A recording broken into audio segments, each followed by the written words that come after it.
Apreciados ministros de Alianza Vida Abundante, me alegra mucho iniciar este año compartiendo con ustedes en esta primera capacitación un tema que está en el corazón de Dios y es la nueva iglesia, un tema profundo y especialmente esta pregunta de qué es lo que hace que la iglesia sea iglesia. Es algo que nos llevaría mucho tiempo responder si lo aclaramos todo, pero hoy hablaré de algunos aspectos que yo encuentro en la Biblia y que sé que están en el corazón de Dios sobre qué es ser iglesia, qué es lo que nos hace ser iglesia. Para eso tendríamos que iniciar por conocer qué es iglesia, dónde la Biblia nos habla de la iglesia. La primera vez que se habla de manera explícita de la iglesia es en un pasaje fascinante donde el Señor está con sus discípulos en Cesarea de Filipo. Mateo 16:16 es este pasaje, y Él les está preguntando intencionalmente, ¿qué piensan ustedes? ¿Quién creen ustedes que soy yo? Ellos dan diferentes respuestas, recordarán, pero hay una respuesta fascinante que es la de Pedro. Él dice, tú eres el Cristo, tú eres el Hijo del Dios viviente. Se estaba refiriendo a aquel pasaje de Isaías o varios pasajes de los profetas que hablan del Cristo, del Hijo de Dios, del Mesías esperado. Y el Señor Jesús siente alegría en su corazón y no puede evitar decir, Pedro, eso que has recibido es especial y lo has recibido de Dios, es una revelación directa de Dios, no te la ha dado ningún mortal. Y en esa revelación directa, espiritual y muy clara de quién soy, en esa revelación se va a edificar algo que hoy les anuncio, una iglesia. Esa palabra que él usa allí para referirse a iglesia es eclesia o eclesía, que se refiere a asamblea, un grupo especial de personas apartado para gobernar, para desarrollar un proyecto especial. Eso era lo que el Señor estaba visualizando e informándoles, revelándoles a ellos. Yo vine aquí no solo para tener unos cuantos discípulos, yo vine aquí para hacer una asamblea universal de todos los seres humanos. Quiero rescatar a la humanidad, voy a hacer una asamblea, un grupo de seres humanos e invitaré a todos para que sean limpiados, lavados y se constituyan en mi asamblea, mi iglesia, la humanidad lavada y limpiada por mí cuando yo me revelo a ellos. La revelación directa de Cristo, de que Él es el Mesías, que Él es el Salvador de nuestra especie humana, que Él es el Salvador de nuestra alma, es lo que hace que exista la iglesia. Eso es lo que nos hace ser iglesias. ¿Qué nos hace ser iglesia entonces? Tener la revelación de el Cristo día a día. La revelación de que Él es el Mesías, Jesús es el Mesías, que anunciaba la Biblia, un Mesías para mí y para otros. Entonces miremos qué es el Mesías. Un pasaje muy conocido es Isaías 61. Que dice que el Mesías vendría a anunciar la buena noticia del Señor. El Mesías vendría a liberarnos de cautividad, de la cautividad del pecado. El Mesías vendría a liberarnos de la opresión. El Mesías vendría a consolarnos, a libertarnos del quebranto del pecado y de la muerte y darnos una restauración, volvernos al diseño original de Dios. De manera que lo que nos hace ser iglesia es vivir diariamente esta revelación de Jesús profunda, que no la da un estudio teológico, no la da un sistema, la da la relación directa, sincera, de corazón a corazón, diariamente con Dios, por medio de Cristo, donde Cristo se nos revela de manera personal y vivimos su acción. Nos hace ser iglesia vivir la acción del Mesías, no una oración de fe nada más o la ordenación como ministros, no.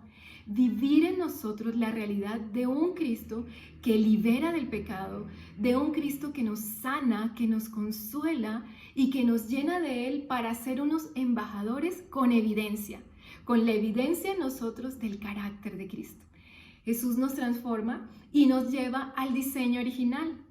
La iglesia es ese proyecto de Dios en el que Él toma un grupo de seres humanos, los limpia, los lava y los lleva al proyecto original que Dios tenía con el ser humano. ¿Cuál era ese proyecto original?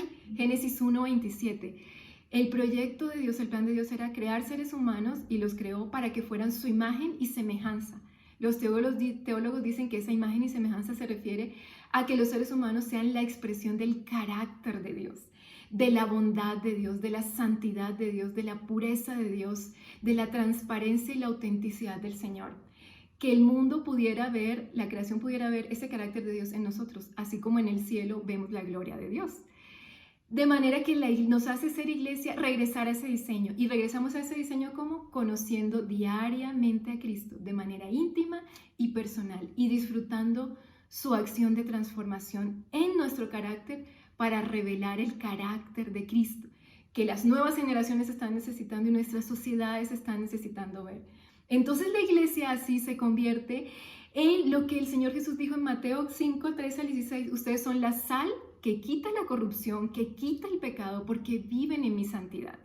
Ustedes son la luz porque llevan mi verdad, donde están diciendo mentiras, donde hay engaño, y ustedes hacen retroceder el engaño y llevan la verdad. Y ustedes son una ciudad en lo alto.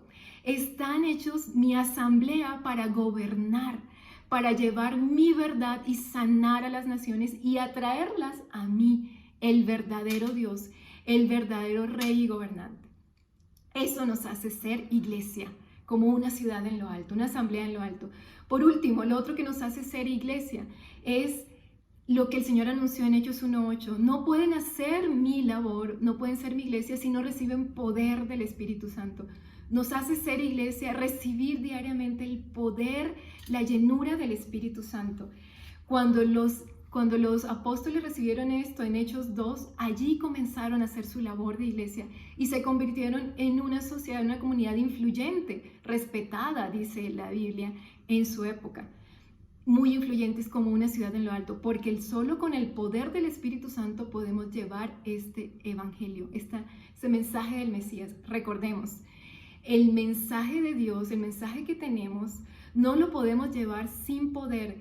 Dice Pablo, yo no fui a ustedes con elocuencia de palabras. Nosotros no hacemos iglesia con elocuencia de palabras, lo hacemos con demostración de poder, que hace ver que lo que predicamos es cierto, que sí se transforma vidas con el evangelio, porque el evangelio es poder de Dios para salvación. ¿Salvación de qué? Del pecado, no en la resurrección, hoy, aquí. Salvación de una vida destruida y restauración.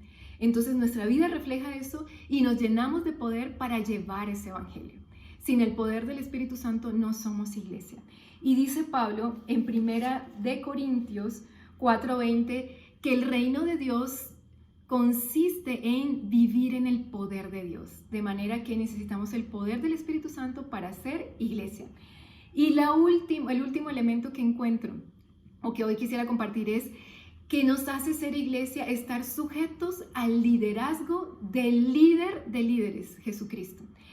La iglesia es aquel cuerpo que está sujeto a su cabeza, que vive para la cabeza. No Jesucristo vive para nosotros, nosotros vivimos para Él y nos sujetamos a su liderazgo.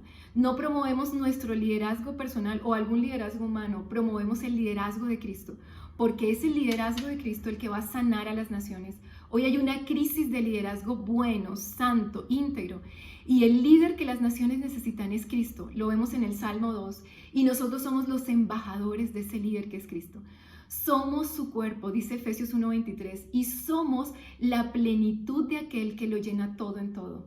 Nosotros tenemos el depósito de la plenitud de Cristo para mostrarlo al mundo.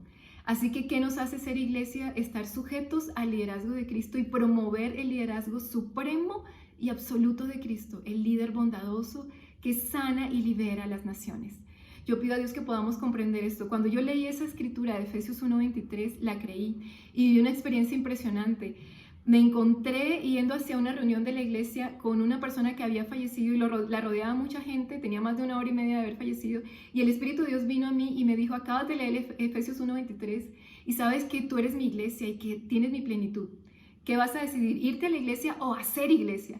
Y yo le digo, ¿cómo así, Señor? Quiero hacer iglesia. Bueno, acércate a esa persona y comienza a declarar que yo estoy en ti y que yo soy vida. Y yo comencé a declarar eso muy tímidamente y mientras me acercaba a la persona, ella fue recuperando el pulso. La persona que había muerto hace 1 hora y media recuperó la vida. Yo no tenía ningún título, pero el Señor me recordó, me hizo saber, tú eres mi iglesia y yo vivo en ti con plenitud. Conocer eso me hizo revelar a Cristo.